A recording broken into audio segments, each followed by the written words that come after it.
Enfin, tous les gros fléaux, événements qui ont traversé la société, j'ai été interrogé. Alors, j'ai ramené quelques-uns de ces ouvrages, pour ceux que ça intéresse.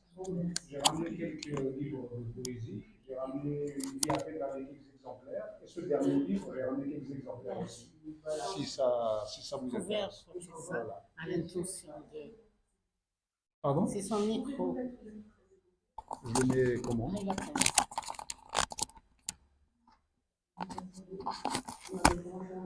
Voilà.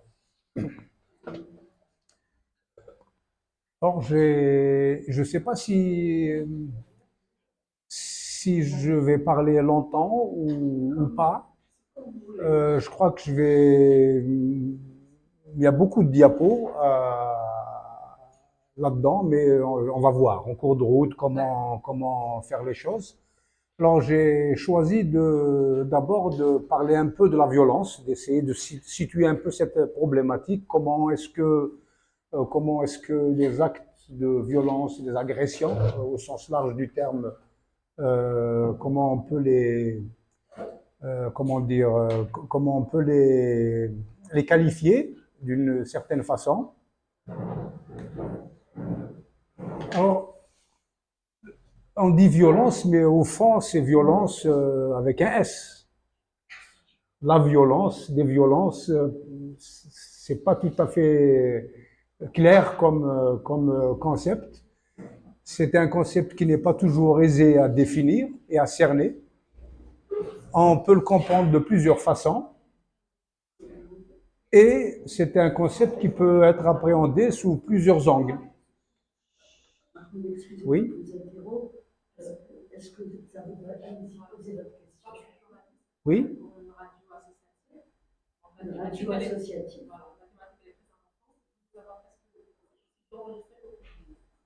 Ou bien, si vous voulez, on fait un petit résumé à la. C'est comme vous voulez. Faites comme vous voulez. Il n'y a pas de souci.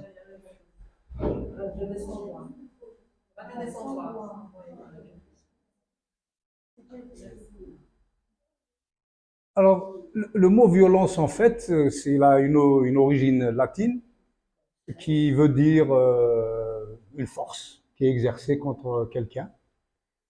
Ce qu'il faut savoir, c'est que cette force qui se manifeste est nécessairement intense, brutale, extrême. Elle peut avoir un caractère légitime ou illégitime, et ça on peut en parler dans les débats. Et la violence qui est exercée, elle peut être physique et ou psychique. Avec l'idée que même quand elle est physique, quand il y a une agression physique, de toute façon, le traumatisme psychologique est toujours présent et associé. La violence, bien sûr, elle est une dans son objet, elle est une aussi dans sa finalité, elle est une dans ses motivations, tout simplement parce qu'elle est l'agression de l'autre. Donc, même si on dit les violences, en réalité, elle est une. La violence, elle est une, c'est l'agression de l'autre. La violence est plurielle, par contre, dans son expression, puisqu'il y a plusieurs types de violence. Dans sa perception, chacun la regarde et la voit à sa façon, dans son degré également, et puis dans sa typologie. La violence a toujours un objectif, elle est dans le rapport à l'autre, pour avoir un ascendant sur cet autre, pour le soumettre. Donc il y a un rapport de domination.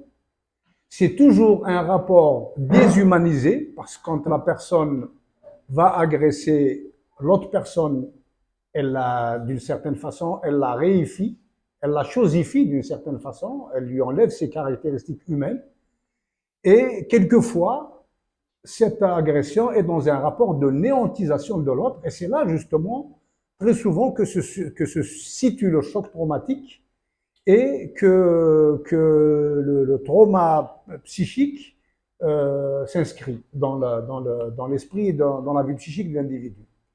Et bien sûr, la personne qui commet l'agression est dans une logique d'émotion, d'absence d'émotion. L'empathie disparaît, Et l'émotion, toute forme d'émotion est exclue. Alors, la violence, on peut l'approcher de plusieurs façons. On peut l'apprécier, la regarder sous l'angle de la psychiatrie médico-légale, sous l'angle juridique, sous l'angle politico-religieux, anthropologique, sociologique également, sur le plan de l'éthologie aussi. Et par contre, nous, on va la regarder aujourd'hui sous un regard on va dire de la psychologie et de la neurobiologie. Alors, l'agression ou toute forme de violence, en réalité, c'est un événement stressant. C'est un événement que subit une personne et qui génère une quantité de changements. Le sujet, quand il est agressé, il traite l'information, il est agressé, il va essayer d'analyser la situation, de comprendre ce qui s'est passé, pourquoi, etc., afin de s'adapter, de mettre en place une riposte psychologique, pas une riposte, peut-être même une riposte pour se défendre, mais en tout cas une riposte psychologique pour qu'il puisse, comment dire, gérer et digérer l'événement. Alors, comment se passe, pourquoi ce traitement de l'information? Comment ça se passe? En réalité, il y a deux types. Le traitement de l'information se fait de deux façons. Il y a d'abord la réponse émotionnelle. La réponse émotionnelle, quand le sujet est victime d'une agression, il a peur, il peut être terrorisé, il peut avoir une grosse angoisse. J'ai mis émotion positive parce que les événements stressants peuvent être positifs. Un mariage, c'est un événement stressant, d'accord? C'est du stress aussi, hein. Mais là, on va se concentrer sur les événements négatifs puisqu'il s'agit de violence et d'agression. Donc cette réponse émotionnelle met en alerte le sujet, elle éveille sa vigilance. Et il commence à initier une démarche cognitive, une démarche intellectuelle pour essayer de gérer un peu les choses. Donc voilà, il va analyser l'événement stressant, l'agression, l'acte de violence, il va comprendre ses motivations, sa finalité, pourquoi on m'agresse, qu'est-ce que j'ai fait, il va se poser tout un tas de questions.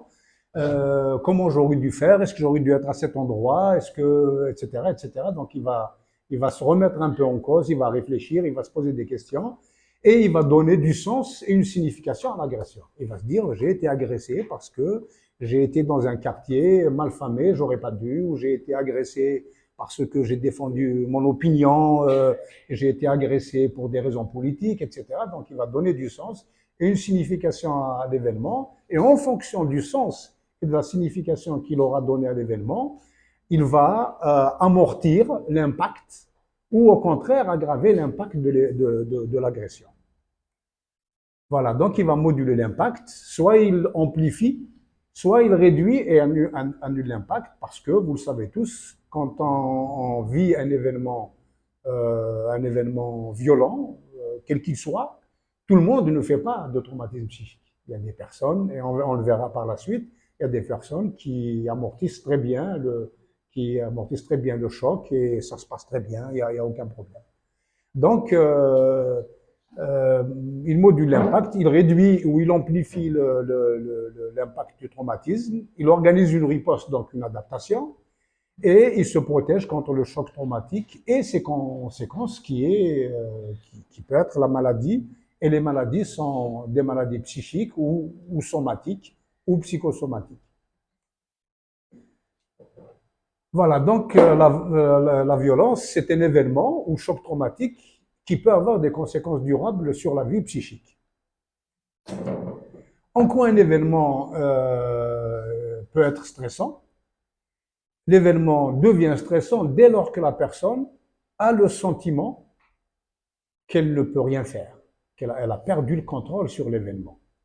Et ce sentiment de perte du contrôle engendre une rupture d'équilibre pendant un moment avec un effort adaptatif pour essayer de revenir à l'équilibre antérieur, pour essayer d'avoir le bien-être et pour rester dans le bien-être. Mais quelquefois, ces processus adaptatifs échouent Et c'est là justement qu'on peut avoir que le traumatisme se, voilà, que le traumatisme se fait.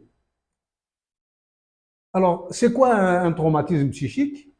En fait, le traumatisme psychique, c'est les suites pathologiques en rapport avec le caractère insidieux et chronique ou aigu et intense de l'agression. Ça peut être un événement unique ou répété, par exemple un harcèlement dans le cadre du travail, une femme qui est harcelée par exemple dans le cadre de son travail, il est unique mais il est durable, il est répété dans le temps. Il peut être intense et variable, il peut être peu intense mais durable, et ça peut être aussi un événement hors du commun, comme par exemple un viol. C'est un événement hors du commun, c'est un traumatisme, c'est un traumatisme intense. Alors il faut savoir que dans ces situations-là, les réponses sont compromises, quelquefois elles sont impossibles.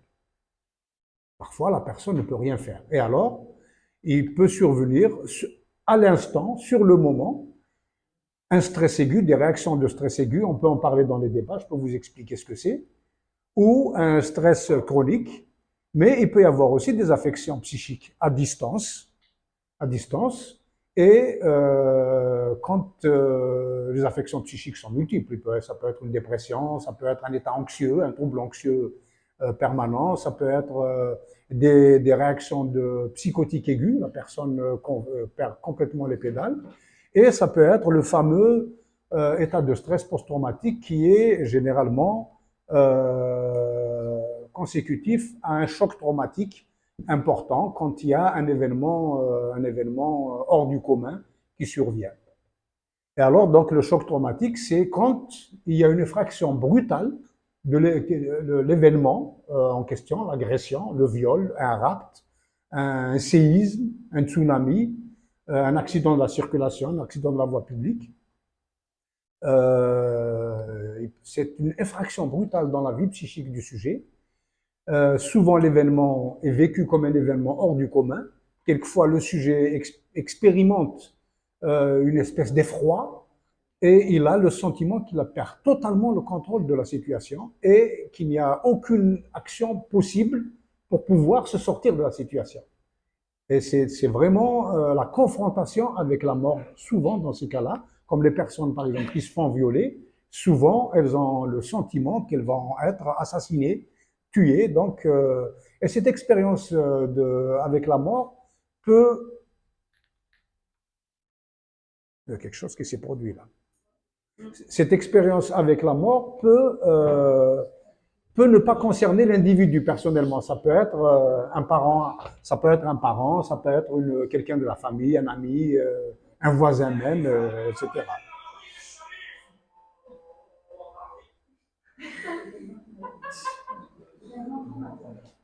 Alors, on continue comme ça? Vous voulez? Vas-y, allez-y. Oui, oui, d'accord.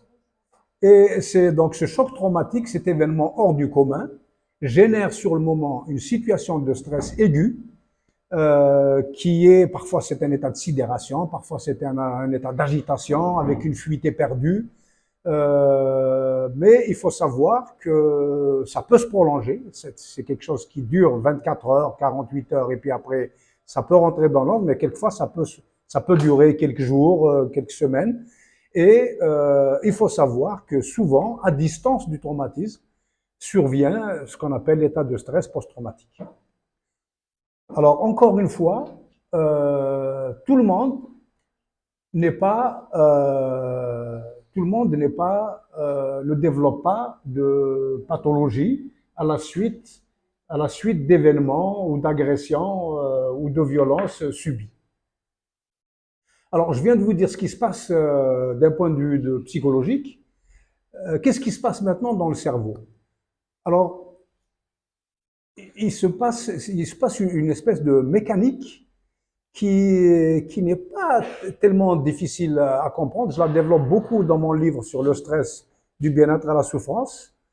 Alors, il faut savoir quand un événement survient, la première région qui est concernée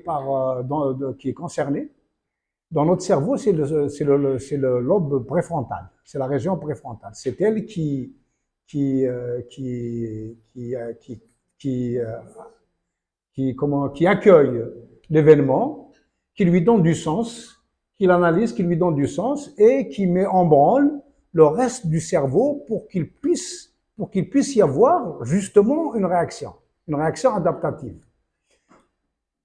Alors, ce cortex frontal, il envoie l'information à l'hippocampe, qui lui envoie l'information à l'hypothalamus et au système limbique. Alors, le système limbique, j'avais des images, j'avais choisi, je peux vous les montrer éventuellement après, euh, parce que nous avons, en fait, il y a quelqu'un qui s'appelle MacLean qui a mis en place une théorie, la théorie des trois cerveaux. Alors, il y a le cerveau, le système limbique, qui est le cerveau des émotions. Il y a le cerveau reptilien, qui est juste qui sert à la physiologie, manger, boire, se défendre éventuellement contre une agression, mais c'est une défense réflexe. Et puis, il y a le cerveau intelligent, c'est le cerveau du futur. C'est les hémisphères cérébraux, avec notamment le cortex préfrontal. Donc, le système limbique, c'est le cerveau des émotions et c'est le siège de la mémoire aussi. De la mémoire, c'est là qu'est emmagasinée la mémoire et elle peut être restituée en fonction de la mémoire des émotions, la mémoire tout, hein, toutes les formes de mémoire, les odeurs et tout. Tout est là-dedans. Et donc, il y a il y a deux circuits qui réagissent quand il y a une situation de stress. Il y a le circuit du cortisol qui concerne la corticosurrénale, une partie qui est fabriquée parce que c'est une cascade de réactions. Il y a l'hypophyse, l'antéhypophyse qui sécrète la CTH, qui va stimuler la corticosurrénale qui est donc une petite glande qui est au-dessus du rein et qui va fabriquer le cortisol et le cortisol qui est l'hormone de stress par excellence. C'est cette hormone-là qui nous fait vieillir, qui nous fait qu'on a des rides, qui nous fait courber, qui nous fait décalcifier les os, etc. Parce que l'âge, le stress, c'est la vie. D'accord. Et il y a aussi comment dire, le circuit catécholaminergique qui est en fin de course, c'est la médullosurrénale, c'est une autre partie de cette glande qui est au-dessus du rein, qui, elle, par contre, fabrique en fin de course l'adrénaline. C'est cette hormone qui nous fait qu'on expérimente très bien, parce que si le cortisol, quand il est déchargé, on ne le sent pas. Par contre, les effets de l'adrénaline, on les ressent tout de suite. C'est la gorge qui est nouée, on tremble, on peut avoir de la sueur, on a l'impression d'avoir les jambes flageolantes, le cœur qui se met à battre, on étouffe, on a l'impression d'étouffer, tout ça, c'est l'adrénaline qui fait ça. Et en fait, ces deux hormones, leur objectif final, c'est de mettre en place le maximum d'énergie, à la fois dans le cerveau pour qu'il puisse réfléchir très vite et trouver des solutions, et dans les muscles pour éventuellement d'étaler ou alors se battre. D'accord? Fight or flight. C'est comme ça qu'on dit. Hein? C'est ça le. Alors, pendant la situation de stress, toutes les autres fonctions sont inhibées. Pratiquement toutes les autres fonctions. L'immunité, la croissance, la sexualité, la thyroïde, tout est inhibé. Et c'est là qu'on voit justement chez les personnes qui vivent dans des situations de stress chronique, des stress durables, qu'on peut avoir des problèmes de croissance, qu'on peut avoir des problèmes d'immunité avec l'apparition de maladies somatiques, comme certaines formes de cancer par exemple, ou alors qu'on peut avoir, parce que ça c'est le cortisol, mais l'adrénaline, on peut avoir aussi des hypertensions artérielles, des migraines, on peut avoir le diabète, etc.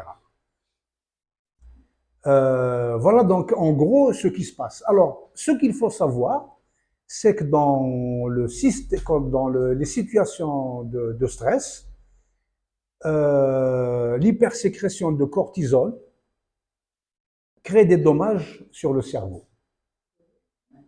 Ça crée des dommages sur le cerveau, que ce soit quand la situation de stress est actuelle et qu'elle est durable, que ce soit dès l'enfance, quand chez les enfants, quand ils ont par exemple des carences affectives, ou alors quand ils vivent dans la violence, dans une famille insécure, dans une famille où les parents se disputent tout le temps, père alcoolique, etc., des choses comme ça. Donc on peut avoir des modifications de l'architecture cérébrale et des modifications du fonctionnement cérébral parce qu'après, on a on a les autres hormones qui sont concernées, comme la dopamine par exemple, qui est une hormone importante dans la recherche de la récompense et du plaisir. Alors voilà un peu, voilà l'image donc du cerveau. Oh là là. Alors, ce technicien. Je crois que c'est la prise qui.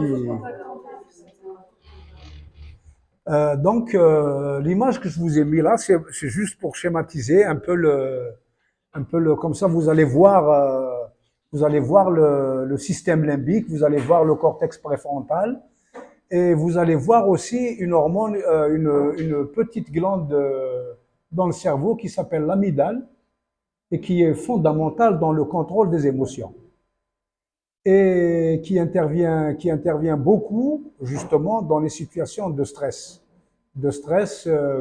aigu ou même chronique, mais souvent dans les situations de stress chronique.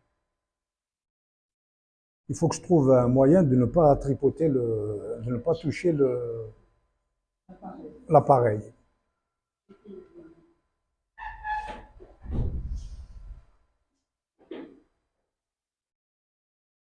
Alors, ces effets, je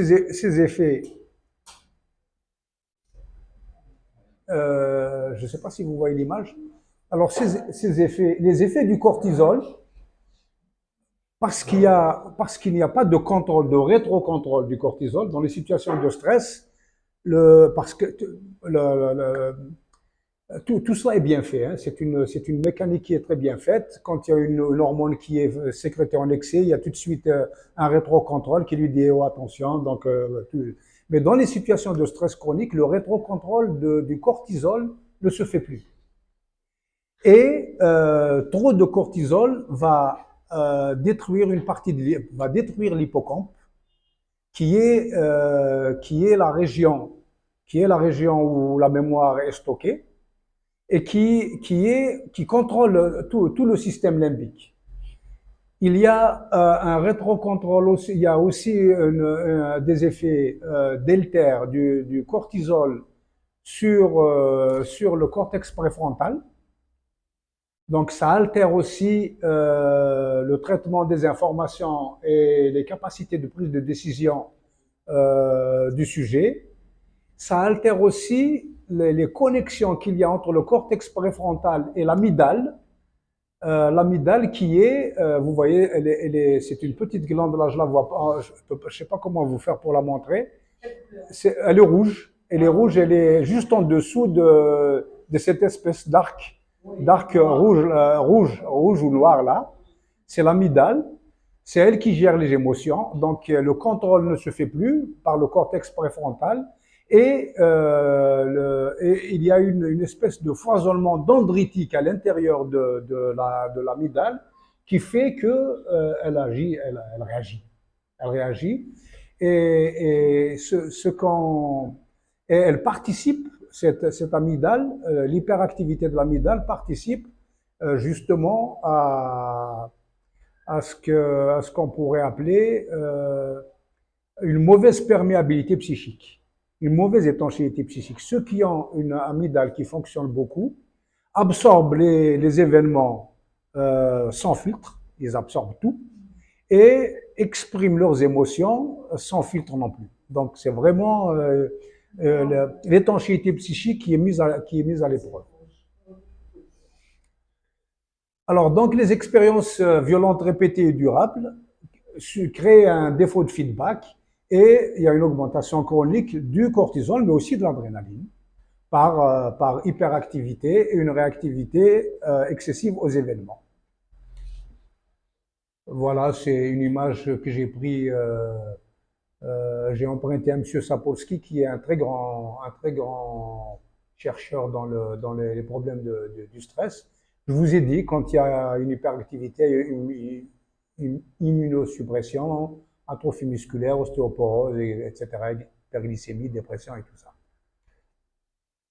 Alors, donc, les conséquences, il y a des dommages sur l'hippocampe, dont la taille est réduite, avec une altération de la mémoire et de l'apprentissage, et une vulnérabilité aux troubles de l'humeur et aux troubles du stress post-traumatique. Vous savez tous que les personnes qui ont des troubles du stress post-traumatique ont des problèmes de mémoire, des flashbacks, des cauchemars, donc ça revient. Et ce sont des personnes qui ont un trouble de l'humeur, qui ont une anesthésie affective généralement, une difficulté à aimer, à éprouver du sentiment, et ils ont ce qu'on appelle l'anédonie. Donc l'amygdale, c'est le centre de traitement des émotions.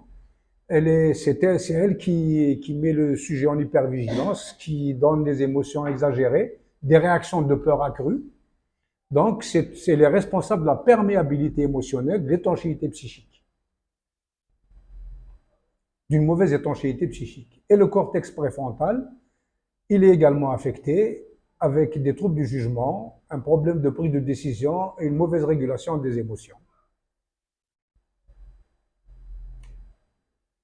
Voilà une image qui montre un peu tout ça. Généralement, c'est dans les situations de stress chronique, mais aussi chez les sujets qui font un traumatisme psychique.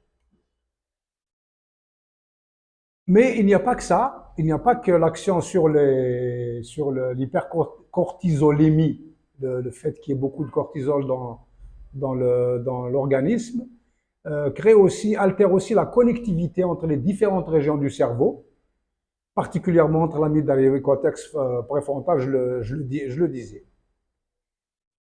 Et le volume et l'architecture du cerveau en développement est également altérée chez l'enfant, mais on va y venir.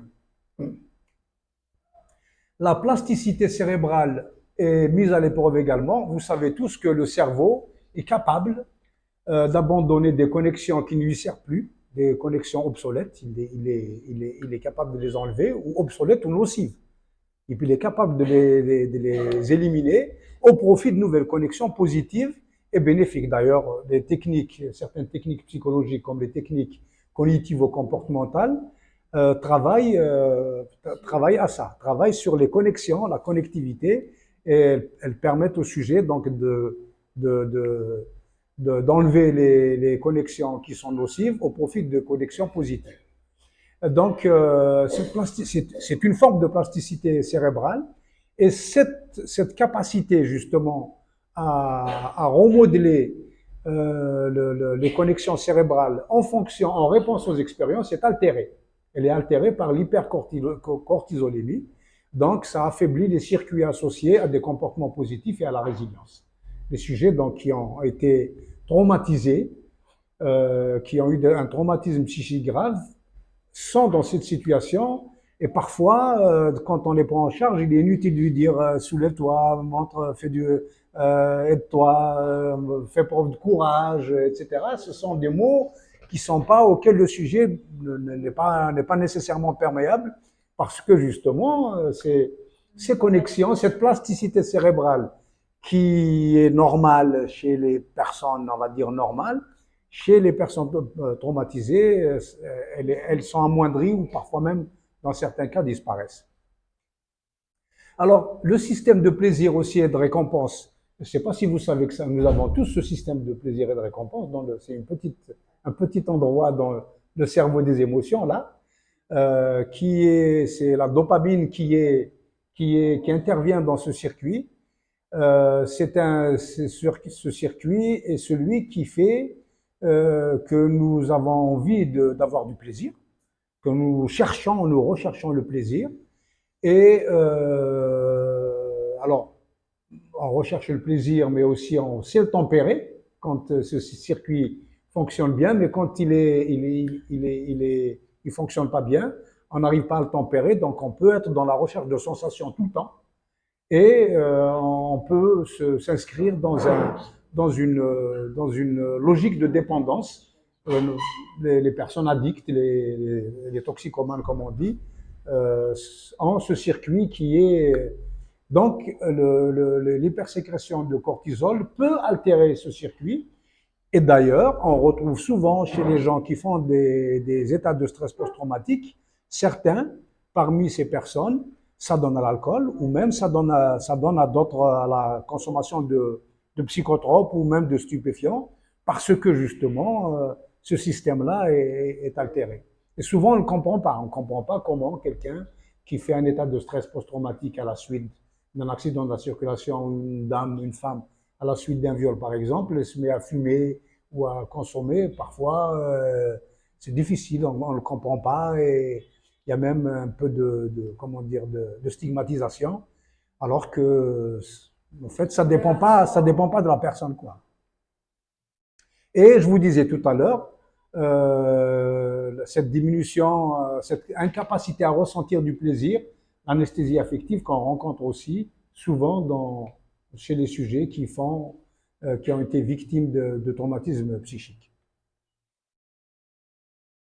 Et puis, il y a des changements épigénétiques. Alors, je ne sais pas si vous savez ce que c'est l'épigénétique. La génétique, c'est une chose, l'épigénétique, c'est autre chose. La génétique, c'est une transmission par le génome. Alors, l'épigénétique, il n'y a pas de transmission par le génome, mais nous avons un certain nombre de gènes qui s'expriment ou qui ne s'expriment pas en fonction de notre environnement. Et quand l'environnement est plein d'adversité, quand l'environnement est plein de violence, est plein d'événements stressants, etc., un certain nombre de gènes peuvent s'exprimer alors qu'ils étaient endormis. Et donc, ces gènes-là, quelquefois, on les retrouve chez les... C'est comme ça, par exemple, qu'il y a des mamans anxieuses. Parce qu'elles sont anxieuses, elles transmettent cette anxiété à leurs enfants ou même parfois à leurs arrière-petits-enfants sans que ce soit transmis à la génération suivante. Ça peut être transmis à des générations lointaines, un peu comme une valise que l'on se passe de génération en génération. Donc, le système, le cortisol, quand il agit, c'est un des effets du cortisol, c'est justement de modifier même quelquefois sa propre sécrétion. Donc, elle modifie le codage de la sécrétion même de sa propre sécrétion, du cortisol. Donc, les personnes fabriquent du cortisol même quand la situation stressante a disparu. D'accord?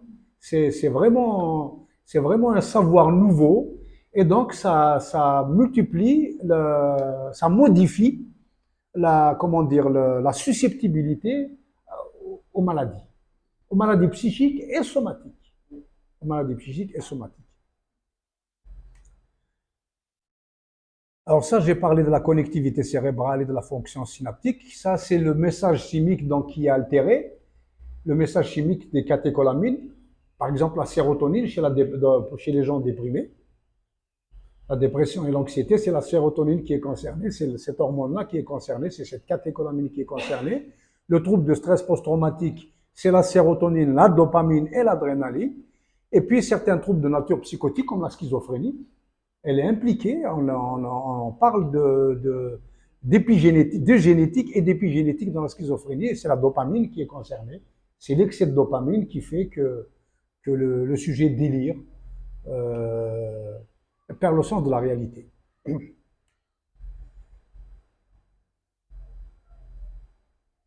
Il y a aussi donc des troubles cognitifs avec donc la mémoire et l'attention qui sont altérées et des fonctions exécutives.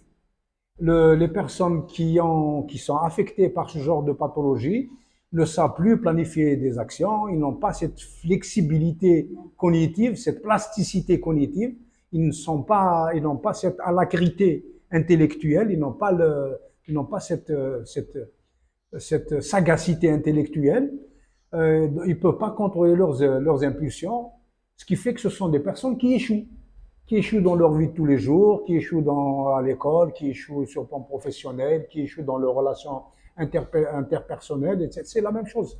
C'est des choses qu'on rencontre chez les adultes, mais on peut rencontrer ça aussi chez les enfants. Alors, les individus sont différents face aux événements. L'impact de l'événement est différent d'un individu à un autre, et il est différent selon l'événement chez le même individu. Tous les individus ne développent pas de souffrance et de troubles psychiques et somatiques, et il y a des facteurs de prédiction et de modulation. Alors, quels sont les facteurs de prédiction? Le premier facteur les premiers facteurs de prédiction, c'est le récit personnel, c'est l'histoire personnelle, l'histoire de l'individu.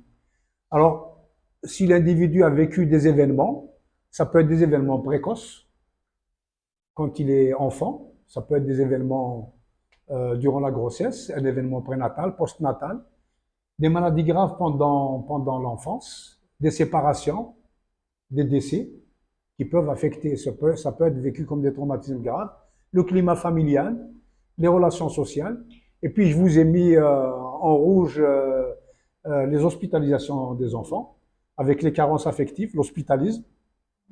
C'est grâce à M. Spitz que maintenant les enfants, quand ils sont hospitalisés, il y a toujours quelqu'un, la maman ou un substitut, parce qu'on s'est rendu compte que quand l'enfant est hospitalisé loin de sa famille, il peut développer ce qu'on appelle une dépression anaclitique avec des troubles de l'attachement. Il peut y avoir des traumatismes pas précoces, mais qui sont anciens, qui sont plus actuels, comme chez l'enfant et l'adolescent. Et souvent, les enfants peuvent être abusés sexuellement. On en voit beaucoup, hein. On ne se rend pas compte, mais quand on cherche, quand on interroge les enfants, ou même les personnes adultes, ça n'a pas, même s'ils n'ont pas été traumatisés nécessairement, il y a beaucoup d'enfants qui sont abusés. Moi, je suis étonné par le nombre de... C'est dommage qu'on n'ait pas pu faire d'études à ce sujet. La pauvreté aussi, c'est quelque chose qui est fondamental. Et les enfants livrés à eux-mêmes, comme les Gavroche et tout ça, les enfants qui sont dans la rue, qui se démerdent tout seuls, ce sont des enfants qui subissent un traumatisme, un stress chronique permanent. Et ce sont des événements dont il faut tenir compte dans le récit personnel. Et puis il y a les événements actuels, les événements d'aujourd'hui. Ça peut être des tracas mineurs, mais quand ils s'additionnent, ils sont importants. Et puis, il peut y avoir des événements majeurs, des événements importants, un mariage, un divorce, maladie grave, etc. Et puis, un événement hors du commun, séisme, tsunami, accident, viol, enlèvement, terrorisme, enfin, toutes ces choses-là. Alors, la violence subie, c'est un stress reçu et perçu. Parce que c'est pas la même chose. L'événement dans l'absolu est une chose, comment le vit la personne, c'est autre chose. Alors l'événement en question, sa nature, le degré, l'atteinte physique et psychique associée, est-ce qu'il est attendu ou pas? Parce que je vous le disais tout à l'heure, quand quelqu'un circule la nuit dans un endroit malfamé, normalement il s'attend à être agressé. Ça ne le surprend pas d'une certaine façon, mais quand quelqu'un est dans une rue où on vient l'agresser chez lui par exemple, c'est inattendu, c'est pas commun, c'est pas justifié ou pas, légitime, c'est le problème de la légitimité. Et puis il y a l'auteur de l'acte, connu ou inconnu. Et c'est pas la même chose, on ne perçoit pas l'agression de la même façon selon que le sujet soit connu ou inconnu. La perplexité est différente. On est plus perplexe quand le sujet est connu. Et l'impact du traumatisme est plus important, plus grave. Alors, les éléments de modulation, l'environnement dans lequel il survient. Alors, l'environnement extérieur, bien sûr, quand il y a un climat d'insécurité, guerre, terrorisme, est-ce qu'il y a un soutien social ou pas? C'est pas la même chose. Et l'environnement intérieur, c'est le climat psychologique de l'individu. Dans quel état de santé il est actuellement? Est-ce qu'il a déjà été victime d'agression antérieure? Est-ce que son système de croyances, comment est fait son système de croyances? Est-ce qu'il est fataliste? Est-ce qu'il dit c'est le mektoub? Est-ce qu'il dit c'est bien fait pour ma gueule, j'aurais pas dû chercher des ennuis, etc., etc. Ce sont des éléments qui modulent l'impact de l'événement. Alors, il y a aussi le point de vue de l'agresseur, les motivations, la finalité de l'agression. Est-ce que c'est un acte volontaire? Est-ce qu'il est gratuit? Est-ce qu'il est pathologique? Est-ce qu'il est intéressé? Est-ce qu'on agresse pour voler quelqu'un? Ou est-ce qu'on agresse parce qu'on veut l'agresser? Est-ce qu'il y a de l'idéologie derrière? Est-ce que c'est un acte de survie? Parce que parfois les gens sont forcés au passage à l'acte. Euh, Par exemple, durant les années de terrorisme, il y avait des jeunes recrues dans les maquis qui étaient obligés d'assassiner des victimes parce que l'émir leur ordonnait de le faire alors qu'ils ne voulaient pas le faire. Donc, c'est quand c'est commis sous la contrainte. Donc, tout ça se permet de moduler parce que on peut être victime de violence, mais on peut être acteur. Le traumatisme peut être identique, parfois même il peut être plus important chez la personne qui a fait subir, qui a été auteur de violence. Alors, l'impact sur la santé, tout à l'heure je vous disais qu'il faut penser au... Je fais un résumé là, donc il y a la génétique, l'hérédité, il y a l'histoire et le récit personnel, donc il y a tout l'aspect généalogique du problème, et puis il y a tous les événements de la vie, c'est la vie, c'est diachronique, la vie c'est quelque chose qui est diachronique, et puis à un moment donné, il y a un événement important qui survient, qui peut être un psychotrauma et qui peut générer une maladie parce que la vie du sujet l'a prédisposé à faire un état de stress post-traumatique. Alors, que se passe-t-il chez l'enfant? Chez l'enfant, il y a bien sûr des éléments de vulnérabilité, des éléments de protection. L'état de santé du moment, bien sûr, je l'évoquais tout à l'heure, hein, l'hospitalisme et tout ça, les maladies graves, les événements antérieurs ou simultanés, le climat familial, sécure ou insécure, la mauvaise santé des parents, notamment durant la grossesse, la pauvreté, la présence ou non de substituts, la qualité de l'attachement, les carences affectives, et puis le mauvais traitement par omission. C'est un concept de Robert Badinter. En fait, c'est des enfants qui sont abandonnés, quoi. C'est ça, qui sont abandonnés dans la rue. Alors, on sait qu'aujourd'hui, que l'exposition à la violence peut interférer chez l'enfant avec le développement normal du cerveau. Des études ont montré que la maltraitance infantile peut compromettre l'architecture et le fonctionnement du cerveau, réduction de la taille de l'hippocampe, du cortex préfrontal, ce qui affecte la régulation des émotions et la prise de décision. Les troubles de l'attachement sont également importants et ça entraîne des difficultés relationnelles avec les autres enfants, les adultes, et des problèmes d'adaptation à l'âge adulte.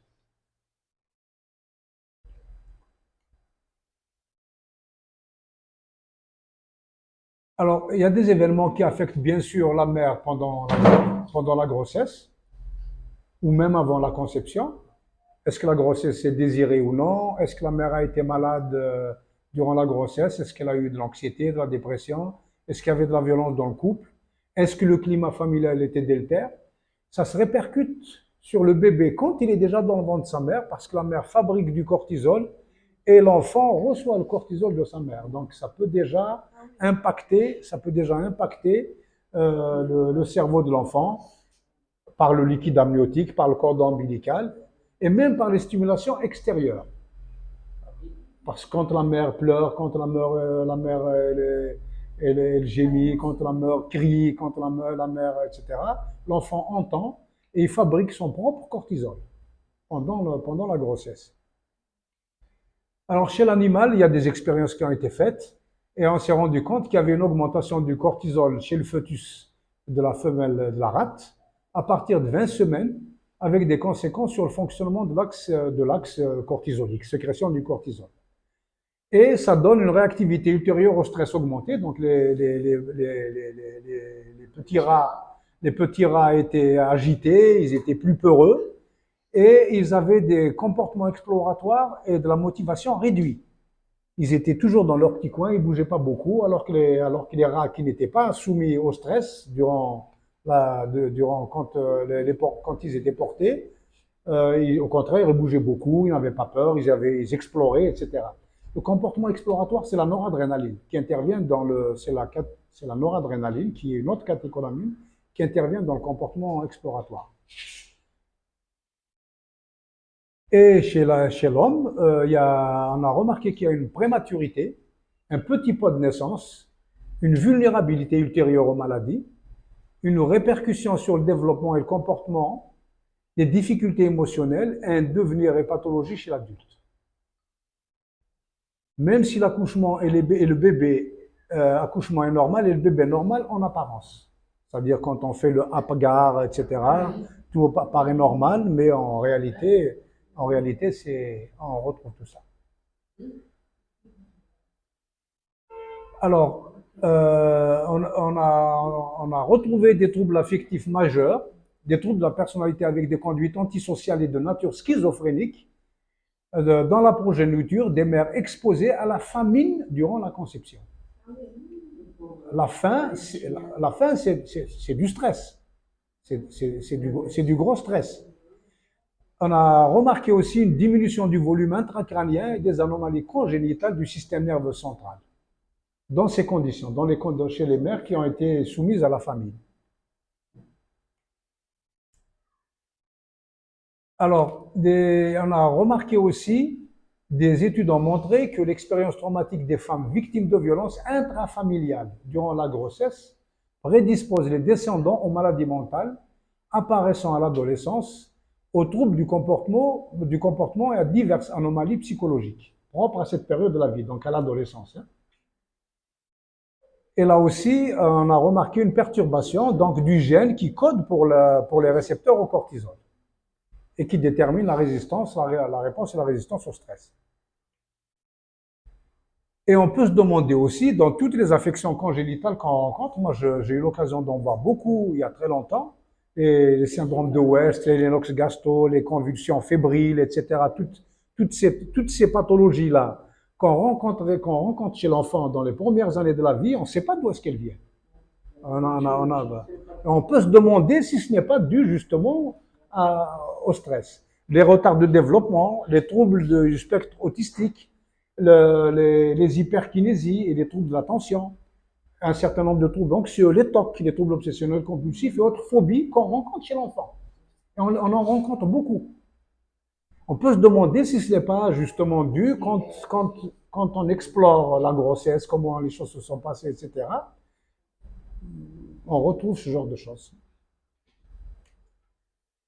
Et puis il y a la naissance. La naissance, tout le monde sait qu'il y a un psychanalyste qui s'appelle Otto Rank qui a écrit, qui a discouru, qui a fait beaucoup de rhétorique sur le traumatisme de la naissance.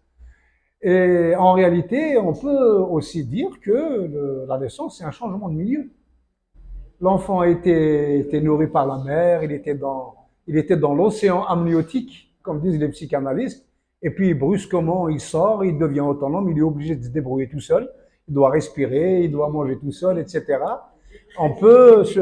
Hein? On appelle même ça la détresse. Oui, voilà, donc on peut se demander si l'enfant, à ce moment-là, ne fabrique pas beaucoup de cortisol, parce qu'il change de milieu, c'est un gros stress, et il fabrique beaucoup de cortisol, et parce qu'il y a un important changement dans sa vie. Et il va quand même y avoir une autre forme de dépendance à la mère, hein, puisque au début, il dépendait de son cordon ombilical, et puis après, il va dépendre du sein de la mère.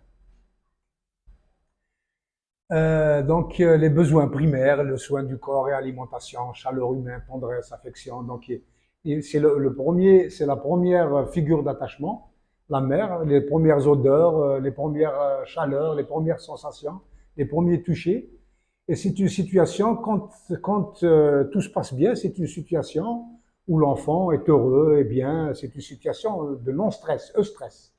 D'accord? D'ailleurs, je n'ai pas compris pourquoi dans certaines cliniques, à Tizi en tout cas, ça se passe comme ça. Quand l'enfant naît, on le sépare de sa mère 24 heures. J'ai pas compris pourquoi. J'ai pas compris pourquoi. Euh, ça se fait partout, je crois. Oui, ça se fait partout. J'ai pas compris pourquoi. Alors que normalement, au contraire, il faut tout de suite. Ben oui, il faut tout de suite. Il faut tout de suite le donner l'enfant à sa mère pour qu'il prenne, pour qu'il, oui, ben oui, c'est sa mère la première figure d'attachement. Donc la première rencontre entre nouveau-né et sa mère au moment de la naissance, détermine la qualité de l'attachement, le contact physique, le regard, l'audition. C'est la première interaction. Et il ne faut pas croire que le déterminisme génétique suffit à lui-même pour expliquer les troubles psychiques ultérieurs. C'est une idée fausse. Les relations précoces jouent un rôle fondamental dans le développement psychologique et l'état de santé ultérieur. C'est une vérité, c'est la palisse, quoi, parce qu'il y a tellement de travaux qui ont été faits, qui ont prouvé ça, même en Algérie. Le professeur Boussebsi a publié beaucoup de choses à ce sujet sur les carences affectives et les pouponnières d'Alger.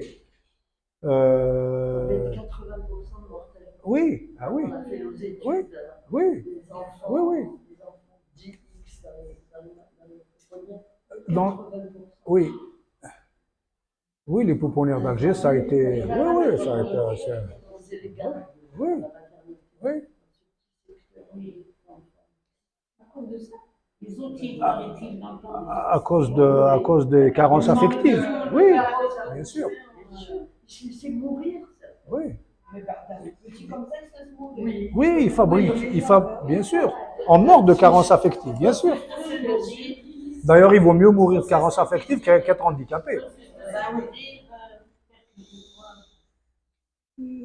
Donc voilà, l'enfant a besoin du corps de sa mère, de son toucher, de sa disponibilité mentale, de sa présence psychique pour réguler son équilibre physiologique.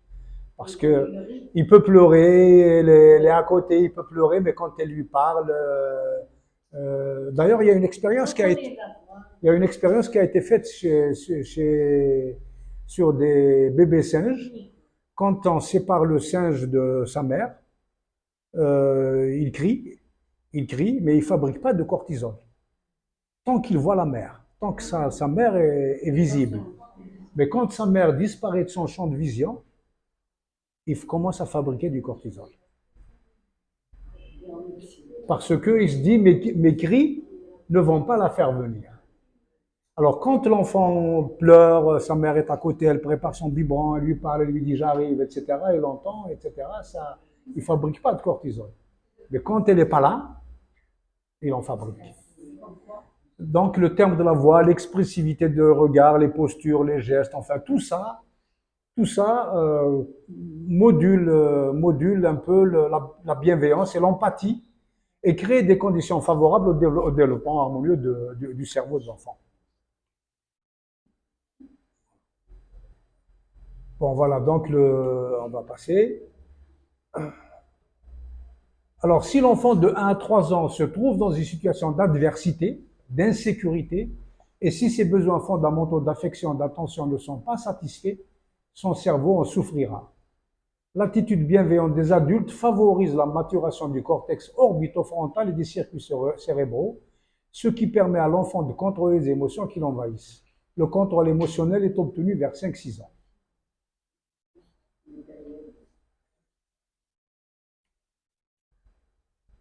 Alors, on a fait aussi des études sur les éducations punitives et sévères. Les éducations des curés. Des curés. Ça fait des effets déplorables. En fait, ça rend insensible l'enfant ou l'adolescent et ça crée chez eux une absence d'empathie. Ça fait en réalité des monstres. Un gosse qui n'a pas d'empathie, il est capable il ne contrôle pas ses émotions, il peut être agressif, délinquant, toxicomane. C'est incroyable. Mais aussi les maltraitances, les milieux défavorisés, les carences affectives, les attachements désorganisés, la pauvreté. C'est pas un hasard que d'ailleurs, nous, en pathologie mentale, on connaît bien ça, les déséquilibres psychiques, ce qu'on appelle des gens qui ont des troubles de la personnalité. Ce ne sont pas des malades mentaux, mais ce sont des personnalités antisociales. Ce sont des personnalités qui ont des désordres des désordres de la personnalité et qui sont incapables d'attachement, incapables d'empathie, incapables d'interdit, de percevoir des interdits, de se dire ça c'est interdit, ça c'est pas interdit. C'est pas une pathologie, c'est d'un point de vue, il y a des avocats ici, d'un point de vue médico-légal, ils sont responsables de leurs actes. Ces personnes, les gens qui ont des troubles de la personnalité. Et donc ces personnes-là, à la limite, si on pousse un peu les choses, c'est pas de leur faute. C'est pas de leur faute puisqu'ils ont été formatés, leur cerveau a été conduit à être comme ça, à ne pas fabriquer d'ocytocine, parce que l'empathie, c'est l'ocytocine. C'est cette fameuse hormone de l'attachement. Et c'est une hormone anti-stress. Comment? Les psychopathes, on les appelait avant les psychopathes. Maintenant, on parle de déséquilibre psychique.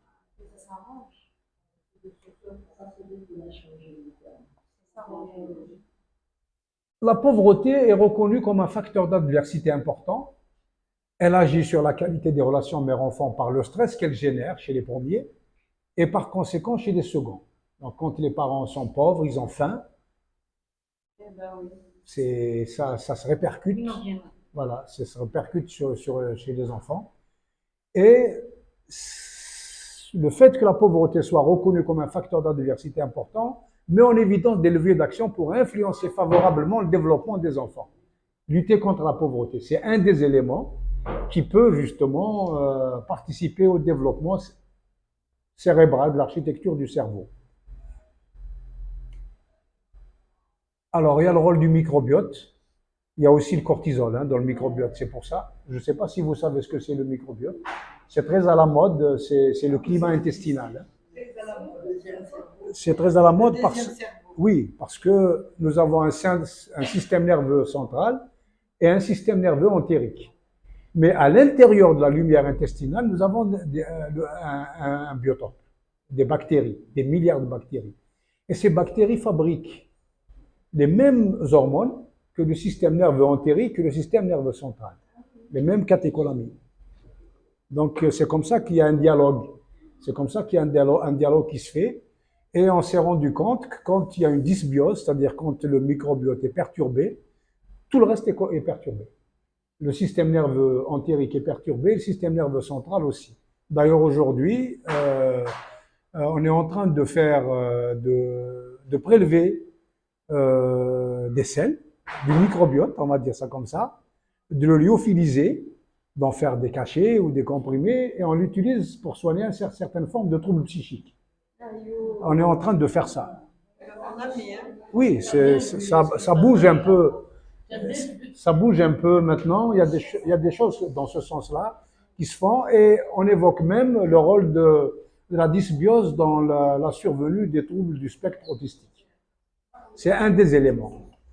Voilà, administration du microbiote chez les anxieux, effet anxiolytique, mais on le fait aussi pour la dépression. Il y a des études qui sont en train de se faire. J'en parle dans ce livre, dans le livre sur le stress, mais les dernières éditions, voilà. Les dernières éditions. Alors, il faut savoir... Comment? Pardon.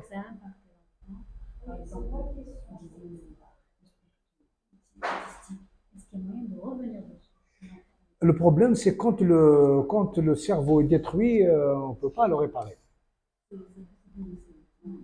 On ne peut pas le réparer. Donc, quand il y a un dysfonctionnement qui s'est installé, on ne peut pas le réparer. C'est-à-dire, on met en place, on essaie de pallier, comme par exemple mettre des neuroleptiques qui agissent parce qu'il y a, pour ce qui est des psychoses, que ce soit l'adulte ou l'enfant, c'est la dopamine qui est en excès, qui est fabriquée en excès. Donc, on donne des médicaments qui tempèrent un peu la sécrétion de dopamine. Mais comme on ne sait pas encore fabriquer des médicaments qui agissent uniquement dans la synapse qui est concernée, ça agit sur d'autres trucs, donc ça perturbe d'autres choses. Voilà. Alors, il faut savoir que la bienveillance, on apprend à le connaître de mieux en mieux le cerveau, mais plus on avance, plus on trouve des choses qui sont plus compliquées. La bienveillance et la compassion à l'endroit de l'enfant ont un rôle anti-stress. L'enfant fabrique de l'ocytocine. Quand la mère prend l'enfant, la première fois d'abord, quand elle met au monde l'enfant, elle fabrique de l'ocytocine pour déclencher les contractions utérines pour que l'enfant naisse. Et quand elle le prend dans ses bras pour l'embrasser, il y a un orage d'ocytocine chez la mère et chez l'enfant. Oui, l'enfant aussi fabrique de l'ocytocine. Et le cortisol est en baisse. Et l'ocytocine est l'hormone anti-stress. Quand on fabrique de l'ocytocine, on ne fabrique pas de cortisol. Moi, il m'arrive souvent de dire à mes malades, à une dame ou à un monsieur, quand il rentre à la maison, il va chez sa femme, il lui dit des mots gentils, il l'embrasse, il la câline, il la cajole, parce qu'on fabrique de l'ocytocine de cette manière, quand on fait ce genre de choses. Et parfois un regard gentil, un mot doux, un câlin, etc. suffit parfois à faire baisser le cortisol, à faire baisser l'anxiété, puisque le cortisol est responsable de l'anxiété. Donc, quand on multiplie les possibilités de fabriquer de l'ocytocine, on est dans une logique anti-stress et on est en meilleure santé. Même quand on fait du sport, je conseille aux gens de faire des sports collectifs. Parce que quand on fait des sports collectifs, on se congratule, on rigole ensemble, on se dit des mots gentils, etc. On fabrique des endorphines cérébrales, parce qu'on fait du sport, mais on fabrique aussi de l'ocytocine. Donc, c'est... Comment? Oui. Non, mais c'est vrai que dans les couples, je ne sais pas comment ça se passe avec les jeunes, mais dans les couples dans ma génération, on n'a pas appris. On n'a pas appris à se dire des mots gentils, on n'a pas appris à s'embrasser, on n'a pas appris à se câliner, on n'a pas appris. Nos mères ne connaissaient pas ça, nos mères ne connaissaient pas ça, nos pères ne savaient pas ça. Voilà. Comment? Oui, enfin, mais en général, on n'est pas habitué à ça. C'est les? Quand ils sont sollicités. Non, parce que maintenant il est en train de dire. C'est leur rôle. Ils ont pas lié à ce rôle. C'est le rôle du psychiatre. Moi, je le fais, mais je ne sais pas si les autres le font.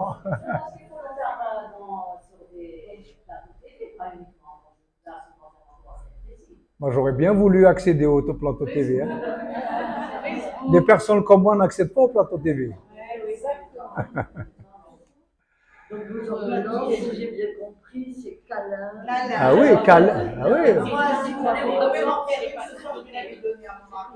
C'est l'hormone, l'ocytocine, c'est l'hormone de la bienveillance, c'est l'hormone de l'amour, c'est l'hormone de l'amitié, c'est l'hormone de l'attachement.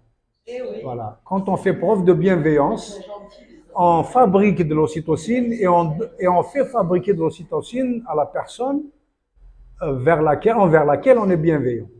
Voilà. Et elle est indispensable pour être heureux. Voilà. C'est tout simple. C'est tout simple. Adopter une attitude bienveillante et chaleureuse envers un enfant favorise la sécrétion de l'ocytocine et réduit celle du cortisol. Alors, mais pas seulement, parce que quand l'individu fabrique de l'ocytocine, il crée en cascade aussi une meilleure sécrétion de la dopamine, qui est l'hormone du plaisir, de la sérotonine, qui est l'hormone contre l'anxiété, on va dire ça comme ça, et contre la dépression, l'hormone du bonheur, c'est l'hormone du bonheur, l'ocytocine, la sérotonine. Alors quand l'enfant fabrique de la dopamine, il a du plaisir et de la motivation, et ses facultés intellectuelles sont décuplées. Quand un enfant fait des choses qui lui plaisent, ses facultés intellectuelles sont meilleures, elles sont bonnes. Il ne faut jamais demander à un enfant de faire ce qui ne lui plaît pas. Il faut toujours essayer de lui faire faire des choses qui lui font plaisir. Et c'est comme ça qu'il va maturer son circuit de récompense et de plaisir, qu'il va maturer son amygdale, qu'il va pouvoir contrôler ses émotions, et qu'il va avoir un cortex préfrontal qui est opérant. Des volumes normaux. Alors, si tu ne ranges pas ta chambre, aucun enfant n'aime ranger sa chambre.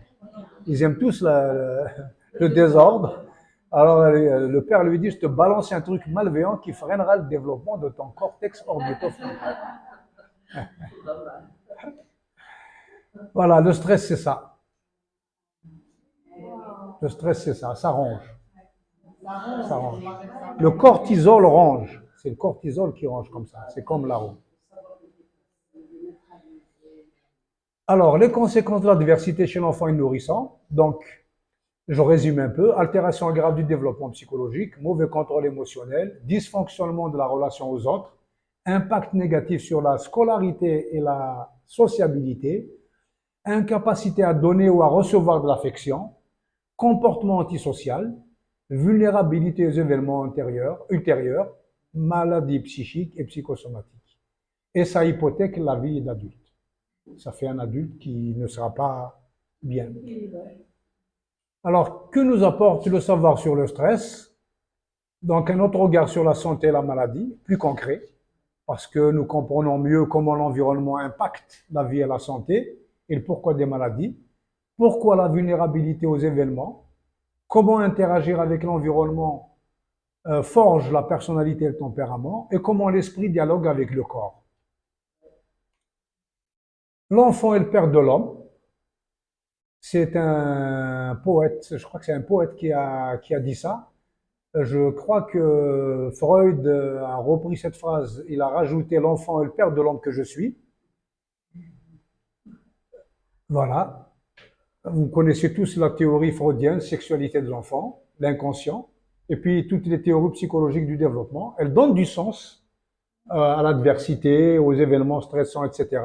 Mais il manquait cette touche des neurosciences qui donne un peu plus de concret, parce que la psychanalyse, les théories psychologiques, c'est de l'abstrait. Là, ça donne du concret aux choses. On montre le rôle du cortisol, de l'ocytocine et des catécholamines.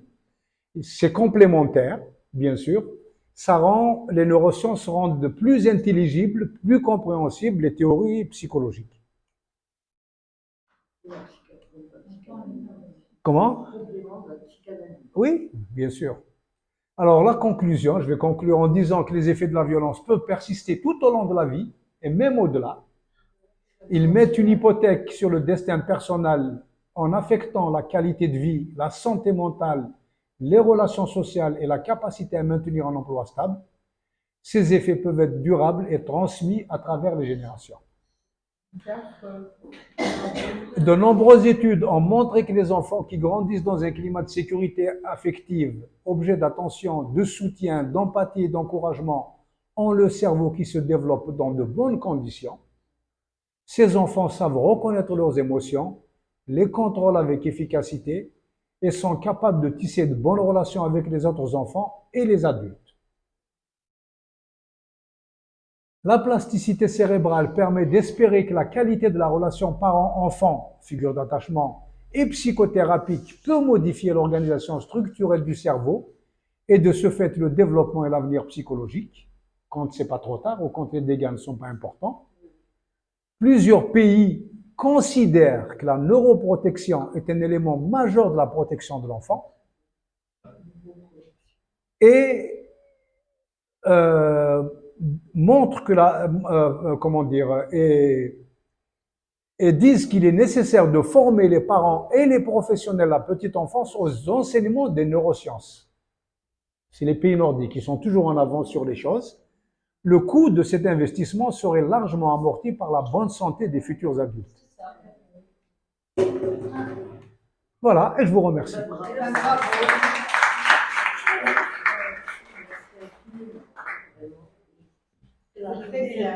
Merci. Merci beaucoup. Les schémas cérébraux et l'implication, bravo, merci infiniment. C'est du clarté. Voilà, donc peut-être qu'il y a des questions, voilà, vous êtes prêts, vous avez encore le courage de débattre. Comment? Vous avez encore Oui, on peut, bien sûr.